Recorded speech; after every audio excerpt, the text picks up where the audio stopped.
Well, hello there, friends and RC family. My name is Alec from High Noon Hobbies, and if you're new to this channel, I very much appreciate you checking it out.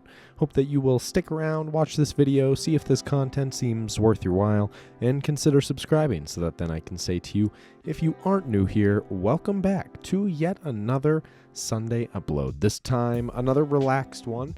We're just going to be looking at one run from this final series, but it's going to be a good one nonetheless. This is Cameron from the NUKE Group up north in northern Utah, taking on the same course that we saw in the Friday upload from this past Friday. So if you guys enjoyed that course, I hope that you did. I thought that it was a pretty good one. We're going to watch Cameron go through it now and see how he stacks up against both Steve from Rock Pirates and Logan from West Desert Wheeler in the previous video. If you missed that one, I'll have a link to it somewhere in the, somewhere. You'll see it. You'll see it. But without further ado, I'm going to get straight into the run because you don't need to see any more of my face. All right, let's go. If there's two things you've come to expect from High Noon Hobby at this point, it's probably a gimbal that freaks out all the time and always being late to the start of runs. So here I am late once again to another start of this run. I don't know how. I don't even know how I'm always late to all these runs. I really try not to be, but when you're filming as many runs as I do, you are kind of just running back and forth to the different courses, and sometimes you're a little late. So I do apologize for that, but I did once again compensate for the score there. And gate 1, 2, and 3, nice and easy. Some different perspectives this time on those gates. You can see they are steep climbs for sure. But all of the competitors in this final challenge have some very planted rigs. So a steep climb is not too big of a deal for a very planted rig. Cameron taking the low approach here. He's actually going a bit lower or just as low as Logan or West Desert Wheeler did in his run, but he's committing to that side hill. So I found that interesting interesting. Cameron decided that it was going to be all right if he cut in a little bit lower and took that deeper side hill. So he seemed to manage it without much problem. We're going to come into the first of the more difficult gates here. And you can see Cameron, the rear passenger wheel there on his truck just being swallowed by that hole, as I mentioned. Now, Cameron's taking the approach of trying to pin his front passenger tire up against that wall, that kind of breakover wall, and use it to stabilize the truck. And you saw there that he had to do a little bit of servo wiggle to get aligned and to kind of force his front tire up that wall and keep the truck settled and keep settling it as it's going up the wall. But he made it up there without too much of a hitch. He didn't have to use a winch or anything like that, so I would say that was a pretty clean run. No backups, no winches so far. Now we're headed into the notorious Gate 6, and that's a tough one. That's a tough call. The cone did not move, so the judges didn't call a gate for Cameron here, although that is a questionable one. And I'm going to leave it up to you guys. Leave a comment down below what you think, whether or not that should be counted as a gate. It seemed like the crack kind of wedged his truck there and caused him not to hit the cone. But upon a few reviews, it's hard to tell. Maybe the roof of his truck did just hit it perfectly. Very hard to tell. You tell me what you think in the comments down below.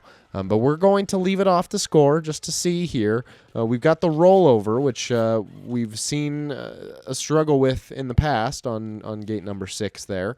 So he had to take the rollover, but he gets through that bonus clean, and now he's taking the West Desert Wheeler line through here, and he makes it look easy. That gnarly turn to get through gate number 7 after you go over the bonus boulder. But he makes it through there, no problem whatsoever, leaving that area with a -5. So very impressive so far. And now you can also see a very impressive slow crawl up the very steep face to the second bonus gate. We didn't see either of the two competitors able to take a slow crawl approach. So Cameron's truck, very, very dialed, and he's able to get through there without much issue whatsoever. Bonus gate, this is one where the landing is more of a problem, it seems, than the actual gate itself. Gets a clean bonus there, gets through the landing, actually ends on his wheels. But, unfortunately, he just goes a little bit too quickly to the right there and ends up hitching up on a twig and having to take a reverse to get lined back up on the course. A little bit of confusion trying to figure out where the next gate is, but we know that the next gate is the nasty monster truck jump. So let's see Cameron's approach to this gate. Coming in at an angle, and the truck kind of squaring itself up as the wheels climb up that first face. Looking like a good line. He gives a quick, very quick blip of wheel speed to get onto that second boulder. Not a problem there, but now we've got an issue. He is completely bound up. You can see this is just a nasty, nasty bind between that gate number 8 rock and that lower boulder there.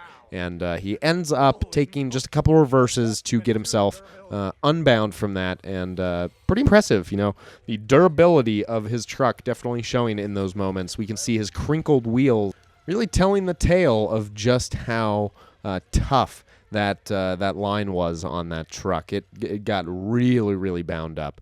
But a nice approach to gate number 9 here, no problem whatsoever, and avoids the boundary on the passenger side. Looping back around, coming around for the final, gate number 10 here. Ending out, if we don't count that gate, there's a little bit of a caveat here, at a -12, just about 524. So that is a very impressive run, a -12. Now here's the funny part.